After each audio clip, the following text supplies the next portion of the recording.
Hey guys, thanks for tuning in to another video on ForgottenWeapons.com. I'm Ian McCollum, and I'm here today visiting Sellier and Bellot, or S&B, in Vlasim in the Czech Republic. And we're taking a look at some of the guns in their extensive reference collection. Specifically today, one of the new German MG4 light machine guns, or squad automatic weapons. It's sort of a general purpose machine gun, but in 5.56.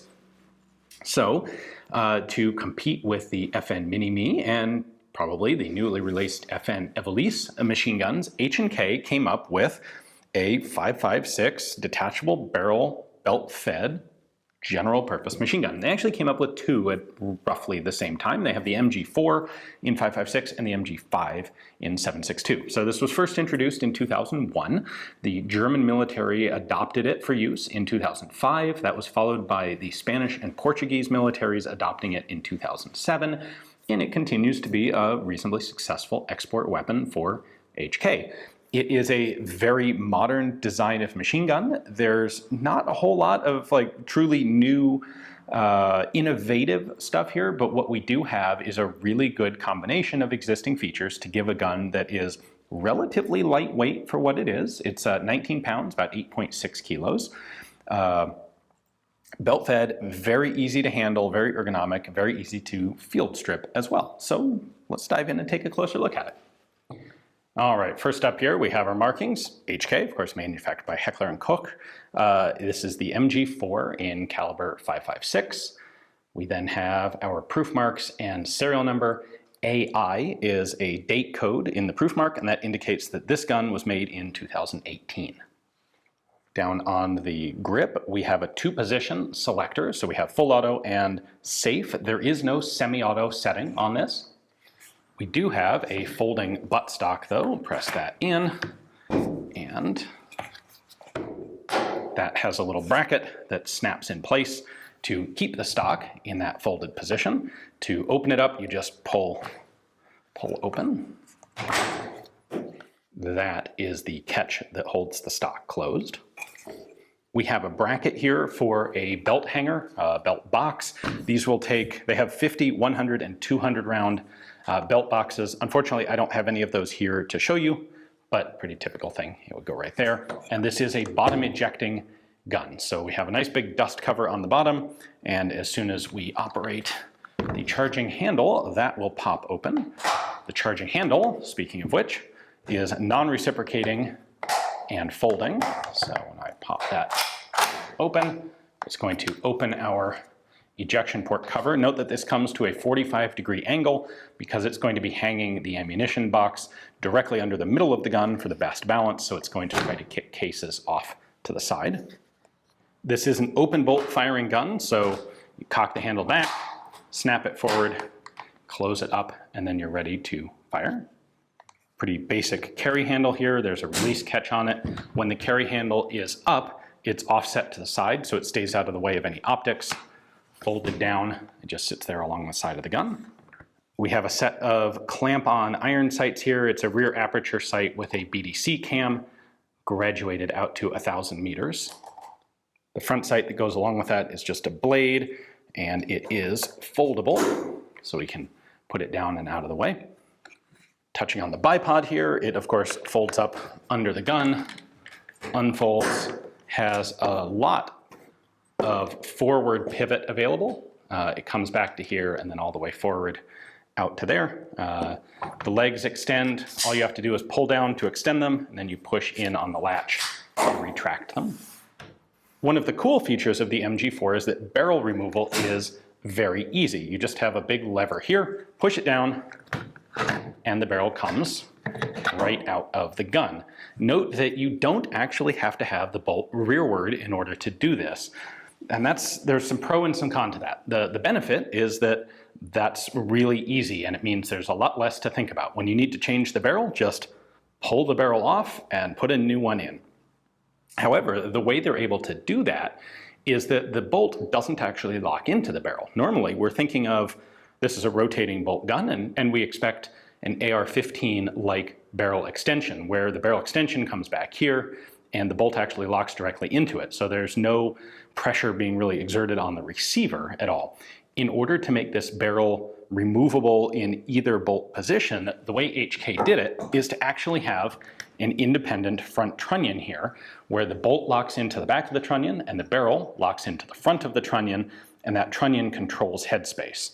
So that nothing locks into this, that's why you can take it off at any time, but it does mean added complexity, added expense. Not really complexity in operation, but added expense in manufacture to have this extra trunnion piece sitting here at the front. This has essentially the same belt feed mechanism that goes all the way back to the MG34 and MG42. Got a latch on the back, pull that in.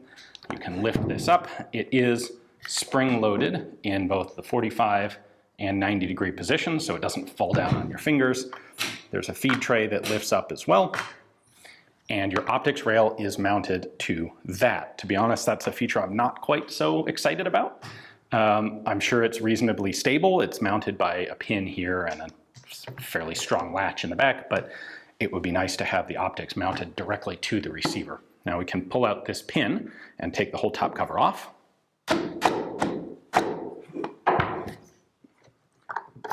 There we go. That lifts off. So as is normal with HK guns going back quite a ways, there's a roller on top of the bolt. As the bolt goes back and forth, that roller runs in this track. This was also used on the Browning machine guns, of course. And when this goes side to side, it's going to pull the belt into the gun. The feed tray just lifts off. Now, moving to the back of the gun, we have one cross pin here. If I push that through, it is captive. And then what I have to do is actually lift, well, it already did it itself. You lift the stock up and then back. So it's got this lug on the bottom that is going to hold it in place. So downward, it stays where it is.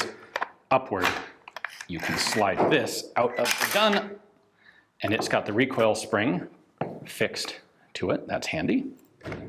With the buttstock off, the grip assembly is just going to slide backwards and off, and this is a very simple fire control group because it's just full auto. So this blocks the bolt from moving so that the bolt can't bounce open. The initial bit of the trigger pull drops that out of the way, and then when you get to the end of the trigger pull, it drops the sear to release the bolt to fire. Like I said, open bolt and full auto only. And the trigger pull on this is fairly heavy. I'll be curious what this feels like actually shooting. Now we can pull out the bolt carrier and bolt and operating rod, all one piece. Pretty sort of standardish design here. These lugs run in rails in the receiver. This big open slot coincides with the ejection, so that cases can go through the gas piston that's located below the barrel. There's your gas piston end. We have a gas tube here inside. There's the trunnion that I was talking about. So the locking lugs are going to be back here, and the barrel slides in on this end. This is a 2-lug rotating bolt. So this is the unlocked traveling position. When it goes into battery, it's going to rotate like that. When you fire, pressure pushes on this, of course, and for this much travel, the bolt carrier is just moving backward, allowing pressure to drop in the chamber until it gets to this point when it cams right there. That's going to unlock the bolt, and then the whole system opens up to extract the empty case. Now we can take the bolt out by removing this guy. This is our firing pin retainer. It has a little rubber washer on it to hold it in place. Once that's out, the firing pin drops out the back, and while I'm sure this is made out of pretty good material, in fact I'm sure it's made out of really excellent material, that's an awfully slender, long firing pin. With it out, this is very AR-18, AR-15-ish. We can now take our cam pin out, and the bolt slides out the front of the gun. Not a whole lot surprising going on there. There's a slot in the top for the ejector. That ejector is right here. It cams up and down as the bolt goes forward and back to keep it out of the way when it doesn't need to actually kick a case out of the bolt. A couple last elements for disassembly. We can take off the bipod It has a little spring-loaded pin there. If I push that in, I can rotate it 90 degrees up to the side, and it comes off. And then I have a pin holding the front handguard in place. Pop that through, also retained. And then this is just a molded piece of plastic. And there you have the receiver. So I suppose there are a couple other pieces in theory that can come off: the charging handle, the ejection port cover, but we're going to leave those all on because this is definitely as far as you would ever normally field strip the gun. This is a stamped receiver with a whole bunch of stuff welded inside it, guide rails and such. There you go. And there it is, the whole MG4 field stripped. Well, if you are watching on YouTube, that is the end of the video. Hopefully you enjoyed getting a chance to take a look at an MG4. And big thanks to S&B for giving me access to this one to take a look at. But they did also give me access to take it out on the range and shoot it. And YouTube isn't so friendly to that sort of thing anymore. So we're going to go ahead and do some shooting with this. The full version of the video is posted over on the History of Weapons and War app. I have a link in the description text. So if you'd like to see the full cut with some shooting, check that out. Otherwise, hopefully you enjoyed the video. Thanks for watching.